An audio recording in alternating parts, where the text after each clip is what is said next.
Hello friends, and welcome back to Random Hearts. It's been a while since we've been in the backyard, and I thought today would be a perfect day to take you along, show you some of the things that are going on in our yard and some of the things that have not done so well.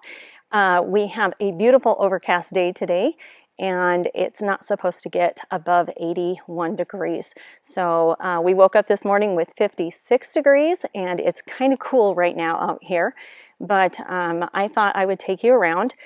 To be perfectly honest, we were not planning on doing too many garden videos this year in general because we had a huge trip planned that was encompassing almost the entire month of June.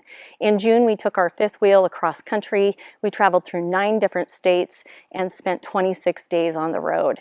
And I knew that that was bad timing for my garden. And so I didn't even order seeds last fall and this spring.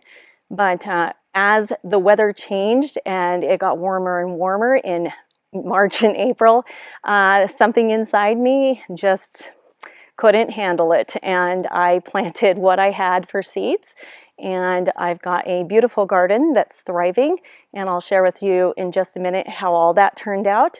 But let's go ahead and take a walk around our backyard, and I'll show you what we have going on. So I thought I'd start right here with the shed. We are going to show you some of the things that are going on in this area. These planters up by the shed are pretty much in the same position as they were last year. We just have a few different flowers in them. This is one pot right here that has a super tunia in it. There's just one flower in that, and you can see that is pretty massive for one flower. I also have a couple of these. These are a new flower I got this year. They are a dahlia, but they're meant to be grown as an annual. And I do need to deadhead a lot of things in my yard. I am showing you footage this morning without any maintenance in the yard, and I thought that might be kind of interesting to see. But I also have some Stratosphere white Gara in here, and it is still doing okay, but it's kind of getting swallowed up by the dahlia in that planter. And I have a wire vine in there. Can't see that very well either. And we did have lobelia in there, but it is definitely smothered out. Over here, I've got a peachy keen verbena and a couple of super tunias again, and a dusty miller in this planter. There are 2 planters there, and again, this one is in its own separate pot. I feel like the super tunias do better when they are by themselves. They tend to swallow up the rest of the plants pretty heavily. So really happy with this combination right here. I love the dusty miller, the white super tunia, and the peachy colored verbena. So I'll have to figure out a way to do that so that they can all survive in the same planters together without swallowing each other up. As we travel over here, you'll see that I took out some of the plants that I had in this bed in front of the shed, and I've got some more super tunias, some lobelia, and a beautiful couple geraniums there. Looking really nice, but again, like I said earlier, the super tunias kind of take over and everything gets swallowed by them. I also have a little bit of vinca in here, and have been cutting that back because it just goes everywhere. But I'm going to spin around here and show you what the garden looks like.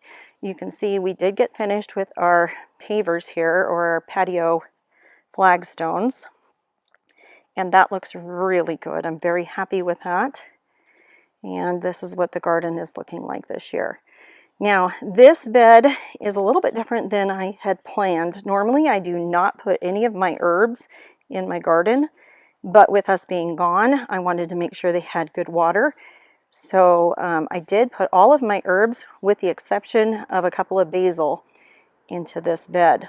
You'll see on the screen what is in this garden bed, and I did omit cilantro and mint. I did not want them to take over. And just for those of you that are curious, this right here was overwintered in my garage. This is an oregano that I overwintered, and then this is thyme that I overwintered. Now I did try to keep the rosemary from last year, and I did mention that I think in my October video that I was going to do that. But it did not look really great this spring when we came out of dormancy and I wanted to plant it out. So I ended up not doing that. Went to the store and bought a couple of plants. But this right here is my tomato bed. And it's a little overrun. You can see I've got a lot of stuff going on in there, and it's not getting a lot of sunlight in the interior, but I've got a million marigolds in there.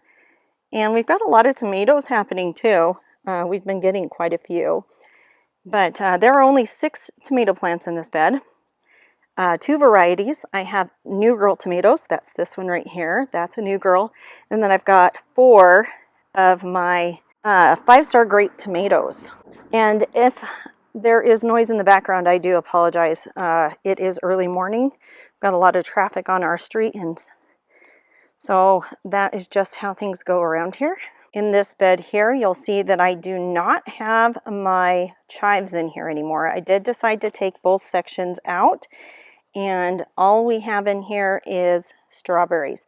And they have been producing, and I do have some down in there growing. Got a lot of flowers, and I do think they're doing better than they did last year, but they've been slow to do their thing. I also planted some zucchini in this bed right here, but you'll see nothing came up. Now that was old seed, and like I said, I did not order seeds this year, and those seeds were probably about 7 or 8 years old, and none of the 7 seeds I planted germinated. Now this right here are some El Jefe jalapeno peppers, and you'll see that they are looking fabulous. They have done so well in this bed this year, and I'm very happy with them. We did have peas back here on a trellis, but I did take those out about a week ago. The snap peas just were not producing much anymore, and we had a good windstorm about a week ago, and it damaged a lot of the trellis and their vining. These here are amethyst bush beans, and they're doing better than the jade green beans. These are jades right here, and they've got beans on them, but I lost several of the plants. I don't know if it was from wind or they just didn't like where they were located. The seeds are a little bit on the older side, probably about 3 years old, and I was just using up seeds at that point. But they did not do well. But everything has been kind of wind blown over here, so that is what is happening in this bed. And then as we move over into this section right here, these are our bell peppers. They are looking fabulous. We've got a lot of stuff going on here. And then I've got a new kind of onion in this bed. They're a little bit smaller. They are a Bridger onion. I started those from seed, and they are doing fabulous. I think we're getting very close to having to pull those because they are starting to flop a little and get a little bit of a weak neck on them. Now here are my carrots. Carrots did not do as well this year as they have in the past. This is definitely not the foliage I normally see for this time of year. And I've already checked, and there are carrots underneath the soil, but they're very, very small. And of course, I wasn't here to thin them, so they're kind of thickly planted in there. But we'll see in a couple months how those turn out. I probably won't be even harvesting those till mid-September. So we'll get to that later. But yeah, these Ace bell peppers, they are beautiful. I've got, 5 peppers on that plant, and we've already gotten about 6 peppers off of them. But that is pretty much the garden this year. Like I said, I did not plant a lot, and I wasn't even planning on having a garden. And to have what I've got right now is just amazing. So I did want to mention one thing before we leave this area. I did plant a creeping thyme or some sort of ground cover. I wanted creeping thyme, but I don't think I found it. And I don't think that's going to be viable in this area. There's just too much rock here. and those plants did not come up this spring when we came out of dormancy. So I think I'll just have to be happy and content with what this is looking like.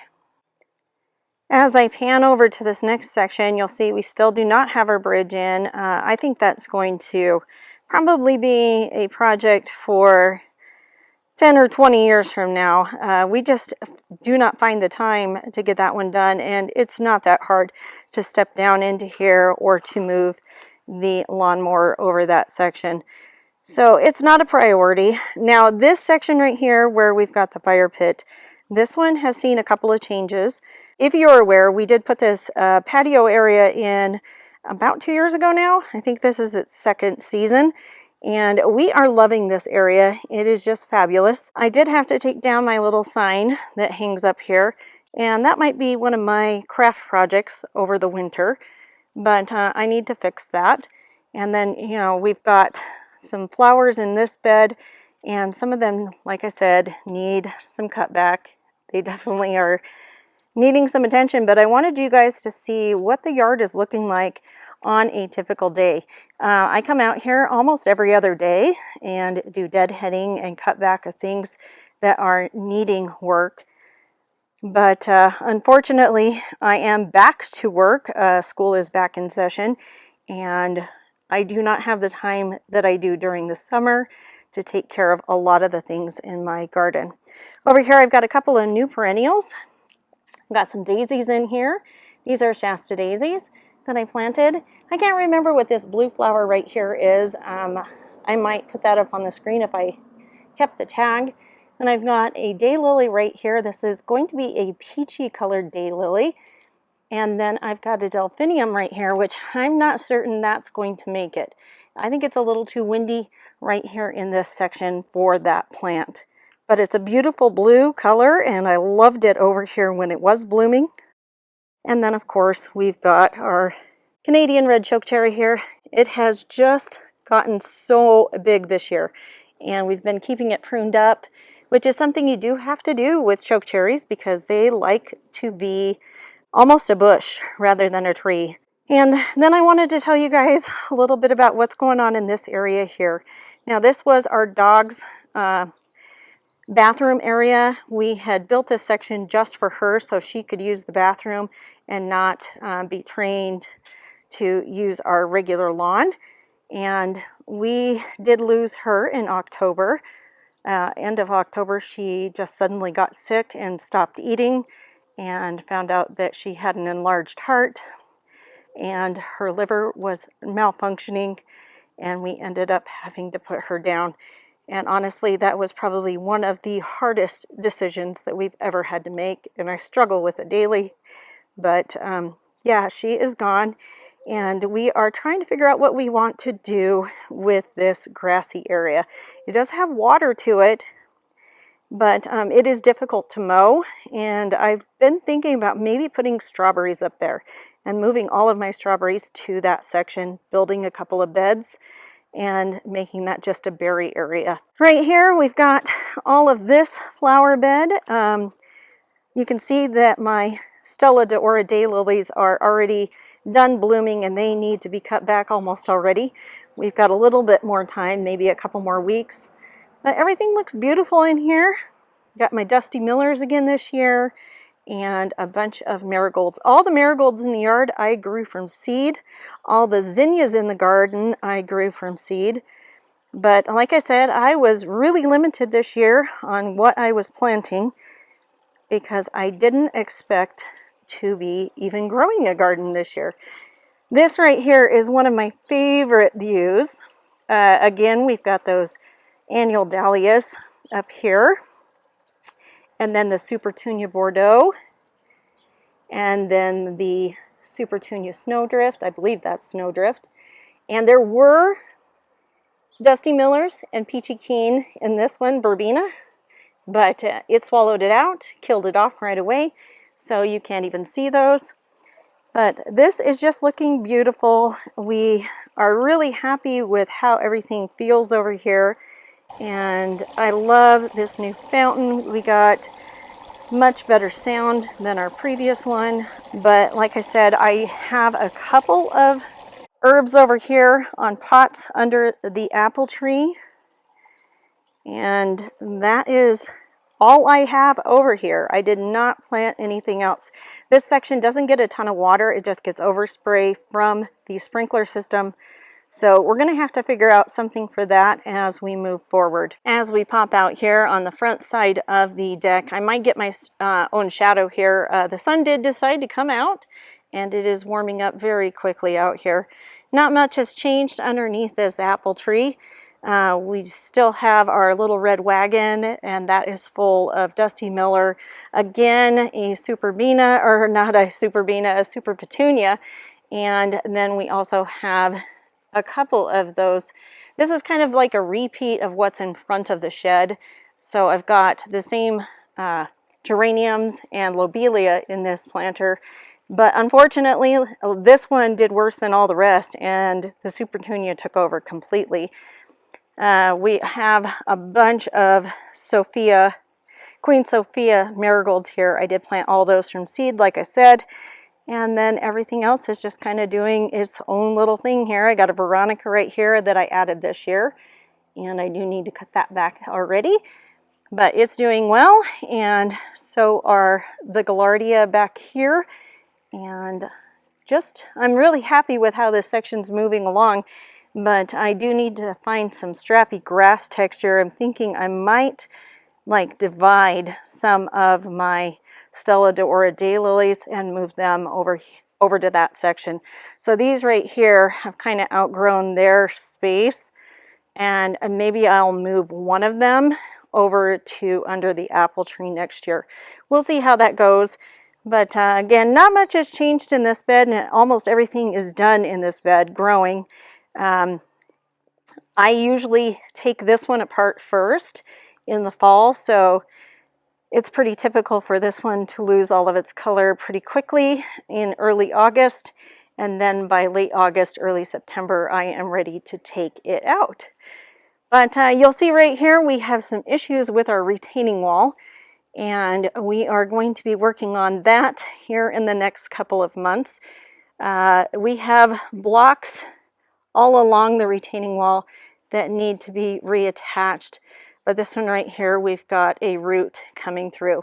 So we might be sharing that on the channel as well, because there is some maintenance to these kind of walls. And to have a retaining wall do as much work as it is doing in this yard, it definitely needs maintenance. You can see right here that our Princess Plum has started getting a little bit of yellowing in its leaves, and that is some signs that fall is on its way. We do have some plums up there, and I'm going to try to get to those before the birds and the squirrels do. But this section underneath our elm tree is absolutely beautiful, and I am just in awe with how well this does with so little light. There is very little light in this section most of the day, and yet I am still able to have these beautiful daylilies in there. I've got lavender up there. It's done blooming pretty much. And I've got daisies up there, but it all looks fabulous. And I'm just happy with how it has all turned out. I've got a fern up here that I added in this year, and that seems to be doing okay right now. It is zoned down to a 3, so I'm not too concerned with how that's going to do here. I think it will do fine. Hostas are looking great. Even the geraniums up there are doing well. And this was a plant that I got from a friend right before she moved away. And it's just an annual. I just popped it in the ground here because it needed a lot more shade than the rest of the yard provides. But that's how this section's looking. Under here, you'll see that we've got a couple of changes. We did have some globe arborvitaes underneath this tree, but all 3 of them suffered, I believe it was wind damage this winter. We had a very mild winter and very little snow, and all 3 of them had damage to them. So I did take those out, and these right here are an ajuca. I know nothing about them. This is all trial and error for me. and I do love the color of them. I don't know if they even have a flower. They didn't show one this year, but this is their first year in the ground. And they're kind of a ground cover, so I'm hoping that's what they will do. But this section right here under this pine is going to be a tricky one because pines have some acidity in their needles. A lot of things won't grow underneath them. Plus, they also have a lot of shade. So that does prevent a lot of problems, or present a lot of problems when you are planting things that need sunlight. This is our lamb's ear. It's doing quite well. I've also got a Jacob's ladder over here. And then all of this is just glorious to me. These are my hydrangeas. These are the little quick fire hydrangeas. And they have done the best this year.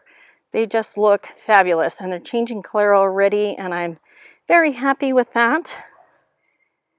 You can see our red twig dogwood has jumped in size. It's like twice as big as it was last year. And I've got my cork bark fir back there. I've got some Russian sage here. Pretty much kept the same lemon coral sedum run going across the front of this bed. I just love the way that looks, and I get a lot of compliments on it from people that come back here. And you'll see these right here need some serious maintenance. Those are my Shasta daisies, and I need to go in and take all those spent blooms off. But everything's looking great in this bed. Everything looks great over here. We do still have some issues with this tree, but you can see it is still alive. And I am very happy that we did not have to take it out because this is a very tall tree already. It's probably a good 15 feet tall.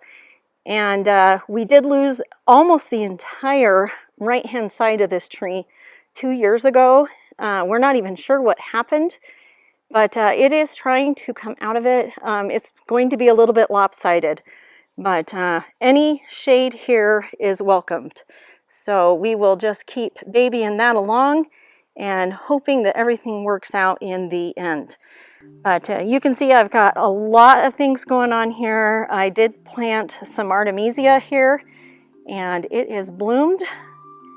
But everything looks great. Our 9-barks are giant in this section, and I hope that they take over and kind of hide the side of that shed. That was kind of our plan to begin with.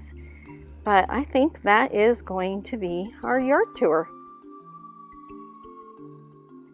Well, friends, I think this is where we're going to end our video today out here in the garden shed. The sun did come out from behind all those clouds, and it's pretty intense right now. And with my fair skin, I tend to burn very easily outside, so I decided being indoors might be a little better location to finish this off. Plus, we also have a lot of road noise. We have a very busy street on both sides of our property, and it just tends to get noisy as the day progresses. We also have a lot of dogs in the neighborhood, and of course we have kids that play all the time. So it's just probably better to finish off in the shed here where it is a little more tranquil and a little more controlled with how noisy it is. But I am apologizing right now if you are here for all of the garden videos, because no, we have not put anything out this year, and I apologize very much for that. I know that a lot of you like to see when plants go in the ground and all the process involved in putting a garden in, and to be honest, when we left on our vacation across country, I was needing to get that stuff in the ground quickly.